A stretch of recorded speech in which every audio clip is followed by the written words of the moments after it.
Based on what currently published a report of the UNHCR for the refugees in Uganda, it is showing that above and over 2 million refugees has been hosted in this June. This is what the current report is stating. And as Yaren, we look on the population in Kampala, which is going beyond 172,541 refugees in Kampala's urban. And currently, if we look to this, you all know that every night across Uganda, settlements and urban displaced women, men, and the youth struggle without a reliable income, mental health support, and facing a compounding cycle of poverty. This is due to unemployment, dependency, as well as language barriers, cutting them from social integration. A system that shows them and still maintaining most of them, often being treated as the only aid recipients. So we are looking to that level, and that is why Yaren in Kampala, Ndeje Ziranumbo, Kanaba, since March 2026, it's when we started a hub that is helping refugees and population as a vulnerable around the area. We are looking to this level because having a workspace as a hub, hosting and providing the services of vocational skills, mental health services, entrepreneurship, leadership, learnings, and also English. That is how we are coping up with the challenges that our fellows, refugees, and the population, vulnerable Ugandans around the community.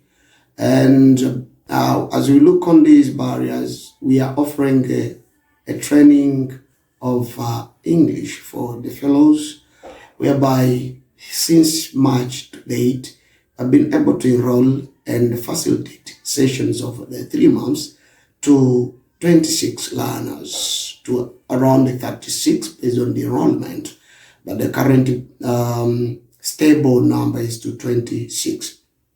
So looking into that, and also we happen to organize and launch the first sessions of mental health.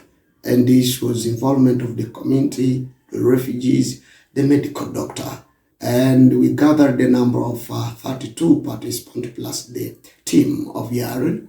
And this was really meaningful. But also, if we look on the target that really reduces number of opportunities that could lead refugees to reliable income, it's where we host the first cohort under the Jenga Jamaa, the cohort of entrepreneurship.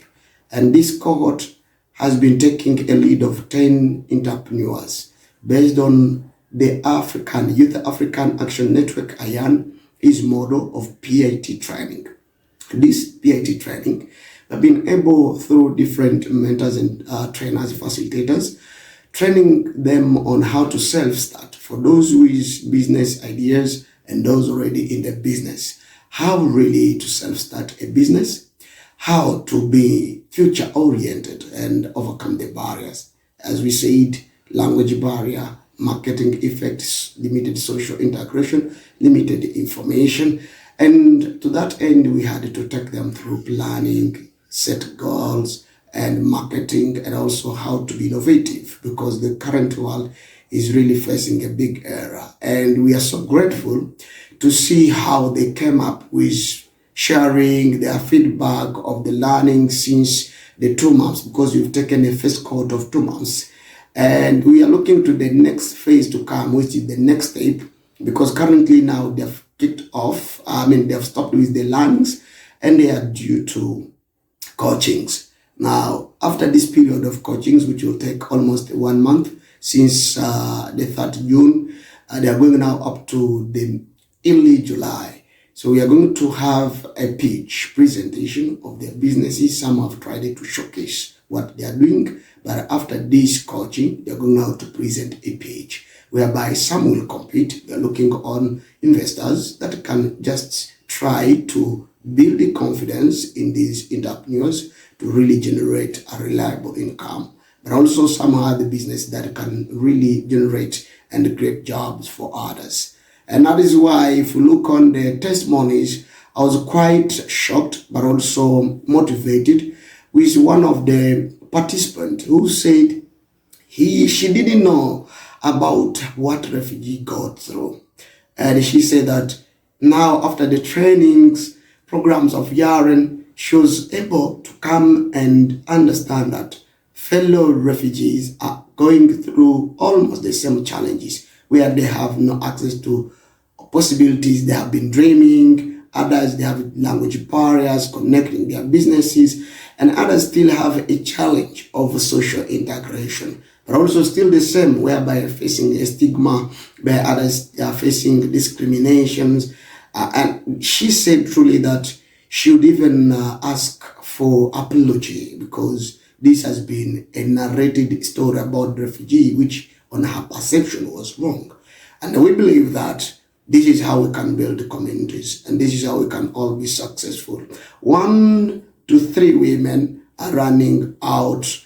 They are single as responsible of households, but with non-stable income. So this training that we have done with entrepreneurship is also going to welcome the next cohort while we are transitioning to see what will be the impact within the community. Yaren, we believe that together we shall be able to create jobs and build opportunities of accessing information and in learning. We thank you for your kind support. Thank you.